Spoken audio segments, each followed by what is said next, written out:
네, 안녕하세요. 해커스 한국사 안지영입니다.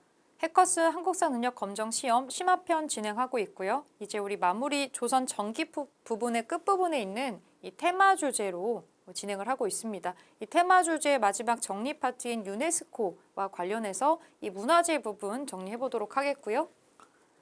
우리가 유네스코 등재 문화재를 이제 꽤 많이 가지고 있기 때문에 지금 이 시험에서 이 부분이 많이 나온다고는 할 수가 없지만 안 나오지도 않아요. 왜냐면 이거는 진짜 한국인으로서 갖고 있어야 되는 기본 상식에 해당하는 거기 때문에. 그리고 유네스코는 회의가 계속 진행이 되고 있고 회차가 계속 이어지고 있어요. 그래서 추가되는 문화유산이 있을 수 있습니다. 그렇다면 이 문제가 출제가 된다는 것은 우리가 시험을 볼 때 이 전해라던가 시험 보는 그 해나 그 전해에 뭔가 새로 추가된 문화유산이 있다면 반드시 그 문제를 다룰 수밖에 없겠죠. 요거는 여러분들이 뉴스도 좀 검색을 해보시고 최근에 어떤 동향이 있는지를 개별적으로 조금 찾아보시면은 도움을 많이 받을 수 있는 그런 부분입니다. 자, 유네스코에 등재된 우리 문화재 한번 정리해 볼게요. 유네스코 세계문화유산, 이거 월드 헤리티지라고 정리해 보셨을 텐데 요거 한번 정리해 보겠습니다. 최근 3개년 동안에 7번 정도 출제가 되고 있고요. 계속해서 추가되고 있다는 점 다시 한번 강조드리고, 자, 우선 첫 번째로 합천의 해인사에 있는 장경판전이 있네요. 경남 합천의 해인사라는 사찰에 장경판전이 있는데 이거는 이 팔만대장경 자체가 아니고요. 지금 뒤에 장경판전이라고 있잖아요. 이게 되게 특이한 게 뭐냐면 팔만대장경 자체도 우리가 유네스코 세계문화유산이지만 이거를 보관하는 건물도 유네스코에 등록이 되어 있습니다. 등재가 됐다는 얘기예요. 팔만대장경의 목판을 보관하기 위해 지었던 조선시대 건축물입니다. 팔만대장경은 고려시대 만든 건데 이거는 조선시대 건축물이에요. 과학적으로 대장경을 습기에서 안전하게 보관하는 데 용이하게 지어졌다고 평가를 받았기 때문에 합천해인사의 장경판전이라는 건축물도 유네스코에 등재가 되어 있습니다. 네, 그리고 종묘, 기출자료가 나와 있죠. 아무래도 서울에 있는 문화유산이다 보니까 들어가 있는 것 같아요. 종묘가 뭐냐면 조선시대 왕이나 왕비의 신주를 모시고 제사를 지내던 왕실의 사당입니다. 이 유교 국가에서는 어떤 수도를 만들 때 가장 먼저 만드는 것 중에 하나가 바로 이 종묘가 되겠고요. 태조 이성계가 자기의 어떤 정통성 확립을 하기 위해서 한양으로 수도를 옮기고 조선 역사를 열면서 바로 처음에 이 건축을 하기 시작했던 게 바로 종묘입니다. 왜냐면 이성계는 원래는 왕이 되면 안 되는 사람이었으니까 자기의 조상을 높이고 정리를 좀 할 필요가 있었겠죠. 그래서 가장 먼저 지은 것 중에 하나고요. 우리가 뭐 사극 같은 데 봤을 때 종묘 사직을 보존하소서 나오는 거기에 나오는 그 종묘입니다. 같이 기억해 주시고, 자, 석굴암이랑 불국사, 이거 우리가 유네스코 세계문화유산 등재 시작했을 때 제일 먼저 등재됐던 것 중에 하나예요. 우리가 월드 헤리티지라는 거를 할 때 우리가 95년도부터 등재를 시작을 했는데 우리도 안 떨어질 만한 거 올리고 싶겠고, 그리고 외국에서 봤을 때에도 굉장히 역사가 오래된 거, 보통은 그런 거를 월드 헤리티지로 등재를 하죠. 그중에 대표적인 게 바로 이 석굴암과 불국사가 아닌가 싶은데 경주에 있는 거죠. 제일 오래될 수밖에 없는 게 그 신라가 거의 1000년 정도 유지가 됐기 때문에 경주 지역에 오래된 역사 문화유산이 있을 수밖에 없습니다. 석굴암이랑 불국사는 묶여가지고 됐고요. 서로 연결된 문화유적이라고 봤기 때문에 두 개를 묶어서 등재를 합니다. 이 통일신라의 경덕왕이라는 임금 때 김대성이라는 인물이 부처님의 세상, 불국토를 실현하기 위해서 건립했다고 되어 있지만 개인이 만들었다고 보기에는 그냥 다수의 사람들이 국가까지 나서가지고 만든 게 바로 석굴암과 불국사다. 이렇게 생각해 주시면 될 것 같고, 이 신라 사람들이 가지고 있었던 예술 감각이나 기술, 환경 같은 걸 잘 활용하는 이런 면모들이 이 불교 예술의 어떤 끝판을 보여준다고 평가를 받는 게 바로 석굴암과 불국사입니다. 지금도 우리가 관광지로 굉장히 여행을 많이 가는 장소이기도 하죠. 그리고 형광펜으로 색칠되어 있는 창덕궁, 이것도 서울에 있으니까. 그리고 사실 서울에 조선시대 궁궐이 꽤 여러 개가 남아 있거든요. 5개가 남아있는데 그중에서 우리가 창덕궁만 등재 신청을 했고요. 이건 1997년도에 등재가 되는데 여기가 제일 뛰어나서 됐다기보다는 우리가 이거를 등재를 하려고 궁궐 중에 하나를 등재하고 싶어 했지만 경복궁은 그 안쪽에 막 조성 총독분이 막 이런 건물이 너무 오래 있어가지고 올릴 수가 없었어요. 그래서 우리가 조선시대 궁궐 건축 중에서 그나마 좀 많이 남아있고 가장 좀 온전하게 있다고 판단을 했던 게 그때 당시에는 창덕궁이었어요. 그래서 5개의 이 조선시대 궁궐 중에서 유일하게 이것만 이 등재를 신청해서 요거는 지금 유네스코에 들어가 있습니다. 그래서 세계가 사랑한 궁궐이라는 컨셉으로 지금도 굉장히 많은 관람객들이 가는 곳이 바로 창덕궁이에요. 이거는 태종 이방원 때 지은 겁니다. 먼저 만든 건 경복궁인데 경복궁 같은 메인 1등 궁궐을 이런 정궁을 법궁이라고 하고요. 법궁이랑 같이 왔다 갔다 하면서 쓰는 이 사이드 궁궐을 이궁이라고 해요. 태종 때 이궁으로 지은 궁궐이고요. 임진왜란 때 사실은 경복궁 포함해서 궁궐들이 다 탑니다. 당연히 창덕궁도 탔어요. 임진왜란 때 불에 탄 것을 광해군 때 다시 세워서 경복궁은 다시 안 세우고 창덕궁을 먼저 다시 세운 거죠. 그리고 그 뒤에는 거의 정궁의 역할을 꾸준히 하면서 가장 오랫동안 왕실의 가족들이 머물렀던 데가 바로 창덕궁입니다. 자연과 건축물이 가장 조화롭게 배치가 되어 있고 여기가 인기가 많은 이유가 뭐냐면 경복궁도 매표하고 들어가고 여기도 매표를 하고 들어가는데 여기는 뒤쪽에 후원이 있어요. 왕실 가족들이 거닐었다고 하는 약간 시크릿 가드처럼 그런 후원이 있어서 여기를 또 따로 예약을 해서 따로 발권을 하고 또 들어가야 돼요. 여기는 자율 관람을 항상 허가해주지 않고 평소에는 정해진 시간에 예약해서 정해진 사람들이 해설사 따라서만 딱 들어갔다가 딱 나와야 돼요. 그러니까 자율 관람이 안 됩니다. 이렇게 크게 남아있는 후원이 궁궐에서 여기밖에 없기 때문에 우리가 좀 철저하게 관리를 좀 하고 있고 거의 뒤쪽에 창덕궁 뒤에 응봉이라는 산자락에 좀 비탈 쪽으로 바짝 들어가 있어요.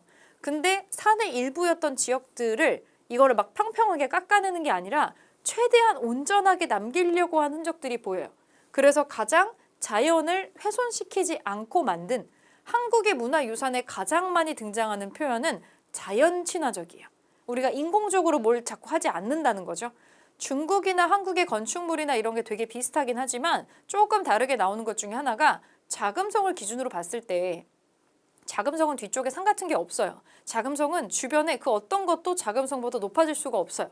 애초에 산을 끼고 만들지도 않고. 근데 우리는 항상 커다란 산을 뒤쪽에 좀 끼고 있는 편이고 그리고 주변에 나무나 산이나 바위나 이런 거하고 최대한 조화를 이루려고 하고요. 원래 우리가 궁궐을 짓기 전에 먼저 거기에 큰 나무나 바위가 들어가 있었다. 그럼 그거 냅두는 거죠. 우리는 자연에 있는 거를 그대로 내버려 두는 거를 아름답다고 생각을 합니다. 그래서 여기에 지금 자연과 건축물이 조화롭게 배치됐다라는 평가가 나온 거고 이거는 한국인들의 특성이라고 생각을 해요. 자연을 훼손시키려고 하지 않는 마음, 자연 친화적인 이런 성향, 이런 걸 한국적인 특징이라고 생각을 하기 때문에 창덕궁을 묘사할 때 가장 많이 나오는 표현이 가장 한국적인 궁이다 이런 표현입니다. 그래서 중요하다고 생각을 하는 거예요. 이 창덕궁은 조선 후기 시기에 정조 시기에 이 뒤쪽에 후원 안쪽에 규장각이라는 걸 설치했던 것으로 유명하고요. 후원에 먼저 설치를 했다가 나중에 바깥쪽으로 건물을 뺐어요. 물론 이게 일제강점기 때 없어졌었지만 지금 그쪽에 복원을 또 해놨기 때문에 규장각이라는 이름을 달고 있는 특수한 왕실 도서관 역할을 했었던 그리고 정조의 인재뱅크로 기능을 했었던 규장각의 모습을 또 여기서 볼 수가 있습니다. 안쪽에 인정전이나 도나문이나 주암루나 이런 주요 건축물들이 나오는데 이런 건물의 이름이 언급이 되면은 창덕궁이네 이거를 좀 알아두시면 좋겠죠. 그리고 이 정조하고 바로 연결되는 게 또 바로 밑에 있는데 정조가 수원에다가 만든 게 수원 화성이잖아요. 화성. 이거는 사실은 원래는 정조가 이 사도세자의 아들이기 때문에 아버지의 죽음이 좀 매끄럽지 못하고 정상적이지 않았잖아요. 그래서 아버지의 무덤을 크고 좋은 곳에 옮겨주면서 수원에다가 이장을 시키면서 처음에는 아버지의 무덤을 보호한다는 명분으로 이것저것 짓기 시작을 해요. 성도 원래 그렇게 만든 건데 실제로는 효도하려고 만든 게 아니고 정조가 세우려고 했었던 정조가 진짜 하고 싶어 했었던 어떤 이상적이고 개혁적인 어떤 도시가 있었다고 봐요. 그리고 이런 거를 시도해보기 위해서 만들었던 게 수원 화성이라고 보고 군사적으로, 행정적으로, 상업적으로 완벽한 기능을 갖고 있다고 스스로 그렇게 만들려고 노력했었던 데가 바로 수원 화성이에요. 이거 유네스코에 등재가 돼 있다는 얘기죠. 이게 왜 중요하냐면 우리의 수도는 한양이었는데 한양을 둘러싸고 있는 한양도성이라고 지금도 성곽의 일부가 꽤 많이 남아있어요. 근데 여기는 아직은 유네스코 등재를 못했고요. 여기만 지금 유네스코 등재를 합니다. 이게 또 중요한 이유가 이거를 지으면서 원래 이 정도 규모 6km가 넘는 성곽을 쌓을 때에는 거의 우리는 10년짜리 공사로 보고 지어야 돼요. 원래는. 근데 정약용이라는 걸출한 인물이 또 있었고 거중기를 비롯해서 여러 가지 도구를 개발을 해서 시공 기간을 거의 2년 8개월 만에 이걸 완성을 해버려요. 굉장히 단축을 시켰고 엄청 튼튼하게 만들기도 했고 그리고 사람들에게 이전에는 안 했었던 것들을 좀 합니다. 이게 빨리 진행될 수 있었던 게 예전에는 국가에서 이렇게 남자분들을 뽑아 올려서 자, 이 왕이 만들으라고 하는 성을 쌓아라, 뭐 뚝을 쌓아라 이러면 이거는 돈 받는 게 아니었어요. 나라에 바쳐야 되는 노동력 세금이었어요. 근데 이거를 노동력 세금으로 보지 않고 사람들에게 일한 만큼 그날 일당까지 지불을 좀 한 거죠. 정조는 조선 후반의 임금이기 때문에 약간 자본주의적인 생각과 상업의 중요성이나 이 돈의 중요성 이런 거를 조금 깨닫고 있었던 것 같고 이걸 여기다 실제 적용을 합니다. 그러다 보니까 그때그때 돈이 따박따박 나오잖아요. 열심히 일했겠죠. 많이 하면 많이 주고 하니까. 그래서 그러면서 공사의 기간을 파격적으로 단축을 시킬 수가 있었고 더 중요한 거는 사실 우리가 한국전쟁을 겪으면서 수원 화성의 성곽이 많이 파괴됐어요. 지금 다시 만든 데가 많다는 얘기예요.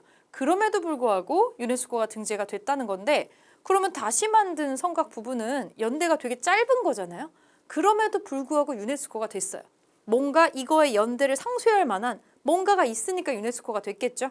수원화성은 대단히 이례적으로 이걸 만드는 거의 모든 과정을 글과 그림으로 싹 정리한 기록물 보고서이자 매뉴얼 책자인 화성성역의궤라고 하는 거를 가지고 있습니다. 사실은 이것 때문에 이거 덕분에 유네스코로 순탄하게 올라갈 수 있었던 거죠. 굉장히 중요한 책자고요. 의궤는 지금 뒤쪽에 한 번 더 나올 거예요. 이런 매뉴얼 책자 같은 것들 잘 기억을 좀 해주시고 그리고 또 우리가 가지고 있는 게 역사시대뿐만이 아니라 그 역사시대 이전에 선사시대 문화유산도 유네스코에 들어가 있는 게 있습니다. 대표적인 게 고인돌이죠. 우리를 고인돌의 나라라고 하잖아요. 북한 지역까지 합치면은 한반도에 있는 고인돌이 3만 기가 넘어요. 굉장히 많은 숫자고 물론 이들 중에는 저게 고인돌이라고 할 만큼 그냥 돌덩이 같은 것도 있지만 대체로는 커다란 형태를 유지하고 있는 것들이 많이 있다는 거죠. 우리나라의 고인돌 중에서는 이 고창이랑 화순이랑 대표적으로 강화도 고인돌이 매우 유명합니다. 부군리 고인돌 되게 유명한 거 있고 거기에 박물관도 들어가 있어요. 그래서 수백 기 이상의 고인돌이 굉장히 집중적으로 들어가 있어서 한국의 청동기 시대를 좀 증명하는 이런 것들이 크게 들어가 있습니다. 그래서 고인돌을 상당히 많이 가지고 있다는 점, 이것도 아직도 풀리지 않은 미스테리가 조금 많기도 해서 한국의 고인돌은 조금 더 특수하게 보기도 합니다. 고인돌 유적지 기억해 주시고요. 여기 뭐 모를 수가 없는 경주 역사 유적지구가 있는데 석굴암이랑 불국사는 이거가 얘네 둘만 먼저 유네스코에 등재가 되고요. 나중에 경주 역사 유적 지구라고 해서 그냥 경주 시티가 유네스코로 또 들어가요. 그러니까 유네스코 시티가 됐다고 보시면 됩니다. 그래서 경주에 흩어져 있는 신라의 유적을 5개로 이제 나눈 거죠. 남산 쪽, 남산지구, 월성지구, 대릉원지구, 황룡사지구, 산성지구 5개로 구성을 해서 여기를 유네스코 시티로 묶었어요. 상당히 특이한 케이스죠. 이거는 하나하나 한다기보다 1000년 동안 한 번도 수도를 이전을 안 했어요. 1000년 동안 수도였다는 얘기예요. 그러면 거기에 유적이 단연간에 1000년에 걸쳐가지고 굉장히 많이 나올 수밖에 없기 때문에 이걸 따로 묶어가지고 신라의 역사를 증명하는 유네스코로 도시 전체를 지정을 한 거죠. 다만 지구에 따라서 지역에 따라서 약간의 특징이 묶이기 때문에 5개로 지금 분류를 해놓은 거고요. 아마 여러분들 뭐 천마총이나 황남대총이나 큰 무덤 알고 계실 텐데 커다란 무덤이 있는 거 아예 우리가 이렇게 묶어가지고 큰 무덤 있는 공원, 그래서 거기 대릉원 공원을 만들어 놨어요. 여기에 대릉원 지구는 이 커다란 무덤들 들어가 있는 거기입니다. 우리 들어가 볼 수 있는 무덤으로 천마총이 있는데 요렇게 기억을 해주시고 사실은 경주 역사 유적지구는 지금도 발굴이 계속 ING로 진행이 되고 있고 또 지금도 우리가 아직 발굴을 못한 무덤이 훨씬 많기 때문에 매년 새로운 무언가가 발견이 되고 있는 곳이기도 합니다. 요거 기억해 주시고요. 여기 대표 유적지라고 나와 있는 지역 요거 이름 좀 기억해 주시면 좋을 것 같아요. 첨성대는 뭐 거의 랜드마크 같은 건축이고 안압지라고 지금 이름이 나와는 있는데 요새 안압지라고 안 합니다. 공식 명칭이 동궁과 월지라고 아예 바뀌었기 때문에 웬만하면 아마 문제에도 동궁과 월지라고 명시가 되기는 할 거예요. 근데 동궁과 월지라고 나와 있고 안압지라는 표현이 같이 나올 수도 있어요. 이거 2개는 같은 걸 가리키는 장소다. 기억해 주시면 좋을 것 같고 또 조금 더 내려갔을 때 제주도 쪽에 또 우리가 유네스코로 화산섬이라는 특징과 용암동굴도 이제 우리가 유네스코에 들어가 있는데 이거는 자연유산으로 유네스코 등재가 된 거예요. 역사적인 거를 갖고 있는 게 아니라 우리나라에서 어찌 보면은 한국 최초의 자연적인 측면으로 자연유산 지구로 등재가 된 건데 우리가 무슨 저기 해외에 뭐 중국이나 이런 데는 자연 환경 자체가 엄청난 것들이 많이 있잖아요. 해외 뭐 유럽의 협곡 같은 거나 이런 것도 있는데 우린 사실 그렇지는 않거든요. 그래서 자연유산으로는 등재가 쉽지 않았었는데 제주도라고 하는 특수한 이 자연 환경 이거를 인정을 해가지고 우리나라 최초로 한국 최초로 세계 자연유산으로 지금 올라가 있습니다. 그리고 우리 제주도 가면 요즘에 이색 투어 프로그램 같은 걸로 제주도의 그 화산의 일대에 있는 조그마한 화산들 있죠. 오름이라고 하는 거. 그 오름이 높은 것도 있고 낮은 것도 있고 독특한 제주만의 어떤 화산섬 지형을 형성을 하는 대표적인 특징 중에 하나인데 오름 투어 같은 거 굉장히 많잖아요. 오름만 걸어 다니고 거기서 일출도 보고 그리고 이제 밤에 막 별 보러 다니는 그런 것도 많이 해요. 오름, 이 오름이라고 하는 거 기억해 주시고 용암동굴 같은 거 있고요. 가면 맨날 해돋이 보고 하는 성산 일출봉 요것도 있고 그리고 유명한 한라산도 있습니다. 요 한라산 구역까지 제주도 이 지역이 자연유산으로 처음으로 한국에서 유네스코에 등재된 곳이다. 이거 기억 좀 해주시면 좋을 것 같습니다. 그리고 밑에 조선 왕릉부터 다시 쭉 보겠습니다. 조선 왕릉. 조선 왕릉은 여러분 뒤에 지금 릉이라고 붙어 있어요. 릉. 무덤을 말할 때 주인공이 이 죽은 사람이 무슨 왕인지 정확하게 알아요. 그러면 릉이에요. 그래서 조선 왕이랑 왕비의 무덤은 다 릉이죠. 근데 만약에 이 무덤의 규모나 여기서 발견된 물건을 봤을 때 분명히 왕이나 왕비인 것 같아요. 근데 이 무덤 안에서 이 주인공이 누구인지 알 수 있는 그런 흔적이 발견이 안 돼서 주인공이 누군지 몰라요. 근데 규모나 내용이 분명히 왕릉급이에요. 그러면 총이에요. 그래서 천마총, 황남대총 이렇게 하는 거고 아니 뭐 주인공이 누군지도 모르겠고 규모도 좀 애매한 것 같고 그냥 옛날 무덤이다. 그러면 그냥 고분이라고 하는 거고 그냥 일반인이 죽어가지고 묻힌 무덤은 그냥 땡땡의 묘라고 들어갑니다.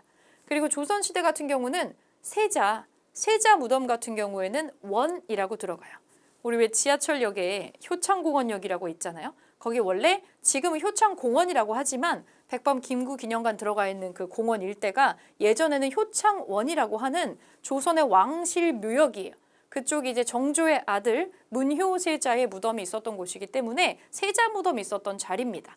이렇게 릉, 원, 묘, 뭐 총, 고분 이런 식으로 무덤 주인공의 식별에 따라서 종류에 따라서 신분에 따라서 이름을 이렇게 나눌 수도 있다. 요거 상식선에서 알아놓으시고 당연히 조선의 왕릉은 조선의 왕이랑 왕비 그리고 나중에 죽어서 한참 뒤에 왕으로 추존된 사람들이 있겠죠. 이런 사람들 다 모아가지고 왕이랑 왕비의 무덤이나 부속시설을 싹 묶어서 조선 왕릉이라고 한다. 대단히 특이한 것 중에 또 하나입니다. 요것도 기억해 주시고 그리고 역사 마을도 있어요. 하회마을 들어보셨죠? 그리고 양동마을도 있는데 조선 초반에 우리가 성리학적인 유교적인 양반 문화를 굉장히 잘 가지고 있는 보통 친인척끼리 모여 살거든요. 시종마을이 있어요. 성씨들끼리 모여 사는 이런 풍습이 지금 현재까지도 비교적 건물이나 이런 게 잘 남아 있으면 여기를 역사마을로 지정하는 경우가 있는데 대표적인 게 안동의 하회마을이 있고요. 그리고 경주의 양동마을이라고 또 있어요. 경주를 신라 역사만 있는 장소라고 생각을 많이들 하지만 너무 신라께 많이 남아 있으니까 그거를 우리가 부각을 시킬 뿐이고 실제로는 그 신라 땅에도 고려시대랑 그 조선시대 역사가 다 있었거든요. 그래서 그 뒤에 역사 시대도 있다라고 기억 좀 해주시고 그리고 남한산성 나오네요. 남한산성 지금 파란색으로 날개 설명 들어가 있습니다. 조선시대 병자호란 때 인조가 청나라 군대를 피해서 도망갔던 데죠. 피신을 했었던 남한산성 이것도 지금 유네스코에 등재가 되어 있고요. 이거는 일종의 임시 수도로 기능할 수 있게 좀 규모 있게 지어진 산성이에요. 우리는 원래 읍성이 있고요. 사람 사는 그 평탄한 땅에는 그냥 테두리 정도 있어요. 테두리. 이게 읍성이에요. 한양도성은 엄밀히 따지면 읍성이겠죠. 근데 전쟁이 터지면 농성도 해야 되고 싸움도 해야 되니까 지대가 높은 데로 좀 올라갑니다. 이게 산성이에요. 우리는 읍성이 있고 인근에 멀지 않은 곳에 산성을 두는 방식으로 좀 수도를 이 도시를 운영했던 역사를 가지고 있어서 성을 2개 정도씩 운영을 하는 그런 시스템이에요. 그러니까 산성이 당연히 있겠고 이 산성의 역할은 전쟁 기능을 수행하는 게 들어가 있겠죠. 남한산성도 있고요. 북한산성도 있습니다. 그런데 지금은 남한산성만 유네스코에 등재가 되어 있어요. 그리고 이제 비교적 최근에 등재된 것들이 밑쪽으로 쭉 나오는데 백제 역사 유적지고 백제 역사 유적지를 이 지역에 걸쳐가지고 여러 개를 묶어서 유네스코에 등재가 된 건데 백제의 옛날 수도였던 이 아래쪽에 공주, 부여, 그리고 익산에 있는 거를 8개를 묶어가지고 백제 역사 유적 지구라고 했어요. 여기 가본 데 아마 있으실 거예요. 백제 역사 여행으로 가면은 무조건 가는 데 중에 하나이기 때문에 공주의 공산성이 있고요. 송산리 고분군이라고 되어 있는데 여기 지금 날개 설명이 있어요. 백제 왕실 무덤이라고 추정하고 있고 여기에 무령 왕이랑 왕비의 합장릉이 있습니다. 그리고 지금 공식 명칭은 송산리 고분군이 아니고 무령 왕릉원이에요. 무령 왕릉원. 거기는 주인공이 누군지 정확히 알아요. 왜냐하면 무덤을 딱 열었을 때 입구에 이 무덤 백제 몇 번째 왕인 누구 무덤이다 라고 써있는 비석, 그 지석이 나왔어요.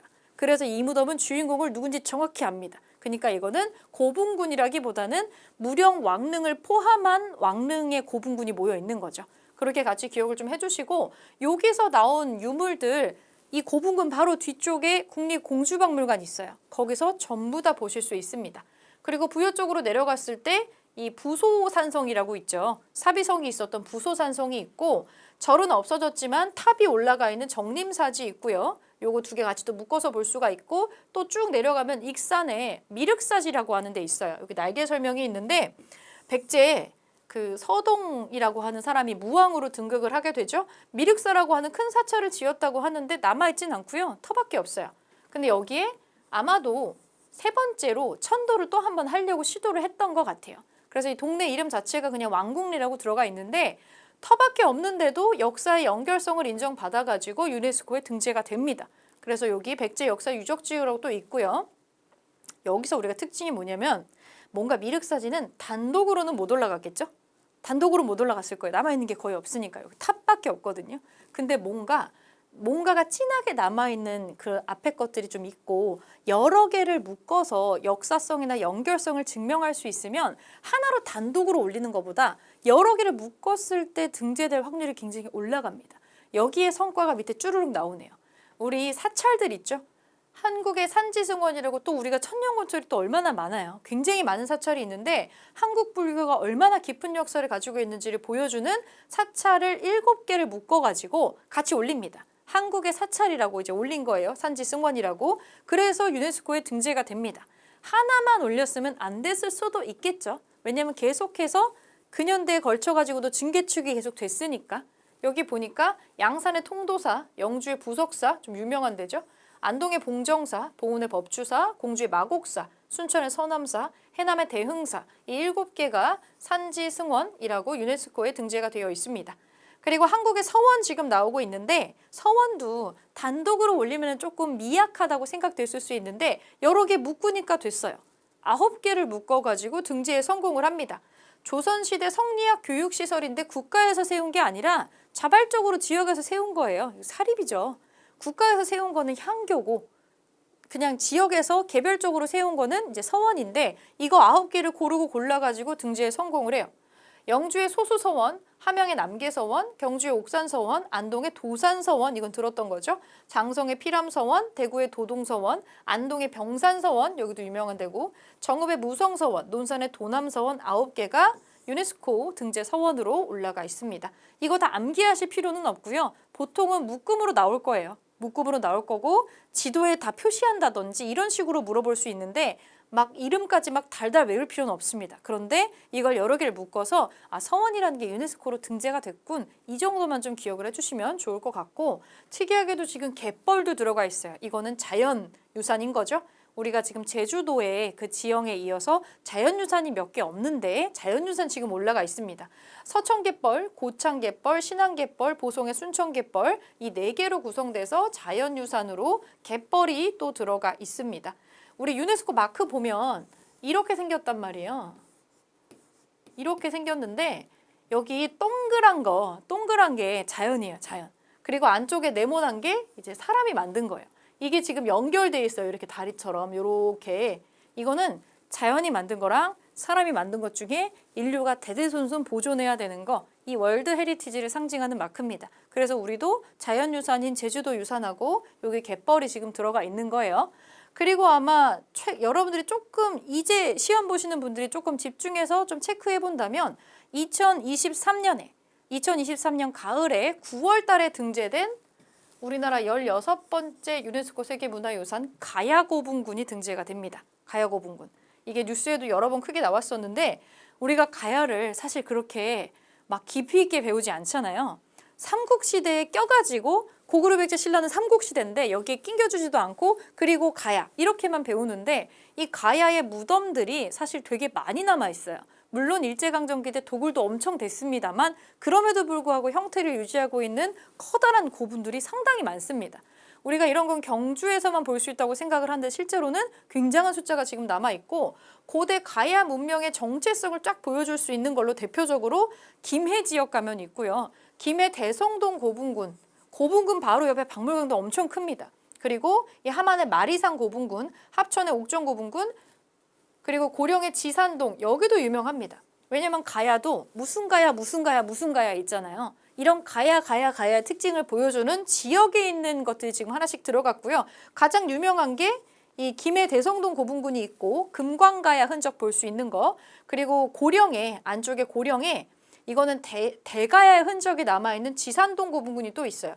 여기는 대가야 축제도 굉장히 크게 하는데 여기도 무덤 뒤쪽으로 전시관이 있거든요. 근데 여기는 이 천마총처럼 좀 들어가 볼 수 있는 고분 전시관이 있어요. 거기 들어가면 지금까지 한반도에서 발견된 것 중에서 가장 많은 사람이 묻혀있는 최대 순장 무덤을 볼 수 있습니다. 30명이 넘는 사람이 묻힌 자리가 나온 이 고분군이 여기 지산동에 있어요.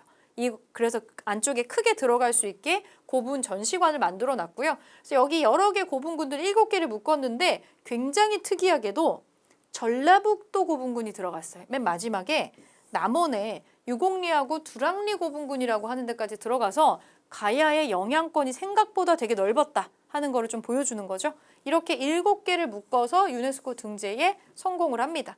그래서 지금 실제로 가보면은 남아있는 흔적들이 상당히 많이 있고요.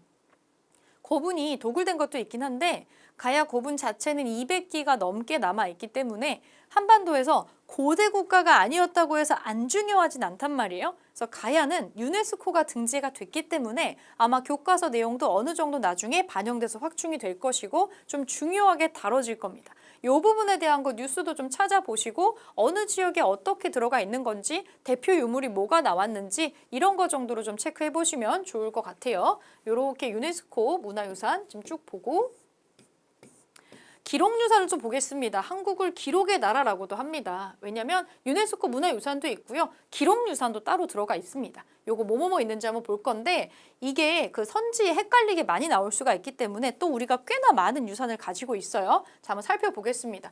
조선 왕조실록 대표적인 유네스코 기록유산입니다. 태조 이성계부터 25대 철종까지 대한 내용을 이 역사책을 모아서 유네스코 세계문화유산으로 올린 건데 기록유산으로 올렸는데 조선의 임금은 모두 27명이에요. 지금 뒤쪽에 고종, 순종은 빠져 있어요. 왜냐면 고종, 순종의 실록은 우리가 편찬한 게 아니라 일제강점기 때 그 일본인들의 손이 좀 닿아 있다고 생각을 하기 때문에 철종까지의 25명 거만 우리가 유네스코 기록유산으로 등재를 지금 올려둔 상태입니다. 조선 왕조 실록이 있고요. 사초나 시정기라고 하는 원본 기록들을 가지고 이거를 가지고 편찬을 하는 게 실록이고 굉장한 연속 기록이고 임금도 열람을 할 수 없는 대단히 객관적인 특징을 인정받은 역사책입니다. 그리고 훈민정음 해례본 있죠. 너무너무 중요한 한글 훈민정음에 대한 일종의 해설서입니다. 이게 어떤 원리로 어떻게 만들어졌는지를 알려주는 원리가 적혀있는 책이 있죠. 훈민정음 해례본입니다. 요거 기억해 주시고 승정원 일기가 있어요. 일종의 비서기관이거든요. 우리 사극에 보면 도승지를 들라하라 하잖아요. 임금 명령 막 적는 그 사람들의 그 일종의 기록지입니다. 이 승정원 일기에서 국왕의 일상 업무, 명령 내용 같은 거 일지로 그날 정리한 건데 이것도 굉장한 연속 기록이에요. 굉장히 객관적이고 정말 말 그대로 기록이니까 일지니까요. 그래서 이것도 올라가 있고요. 직지심체 요절은 앞서도 몇 번 나왔습니다. 직지심체 요절. 원래는 2권인 것 같은데 상권은 없고요. 하권만 남아있는데 고려시대 고려 말의 우왕 때 청주의 흥덕사에서 무려 금속 활자로 찍어낸 책으로 추정을 하고 있는데 현재 지구에 존재하는 가장 오래된 금속 활자의 책으로 인정을 받았습니다.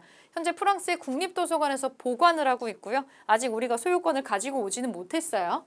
자, 고려대장경 이거 너무 유명하죠. 팔만대장경으로 불리기도 하는 장경 대장경판이랑 제경판이라고 있는데 부처님의 힘으로 몽골을 물리치고 싶어요 라고 해서 제작을 한 거고요. 불교의 어떤 글, 문헌을 다 모아가지고 만든 그런 걸 대장경이라고 합니다. 팔만대장경도 있어요. 요거 초조대장경이 아니고 팔만대장경이라고 불리는 요거를 기억해 주시면 됩니다. 그리고 의궤가 있는데 여기 날개 설명 있죠. 의궤. 조선 왕실의 중요한 행사가 있어요. 얼마나 사람 많고 얼마나 절차는 복잡하고 물건 얼마나 많겠어요. 이거를 500년이 넘어가는 시점 동안에 결혼식, 장례식, 연회하는 방식이 거의 바뀌지 않고 똑같이 있었어요.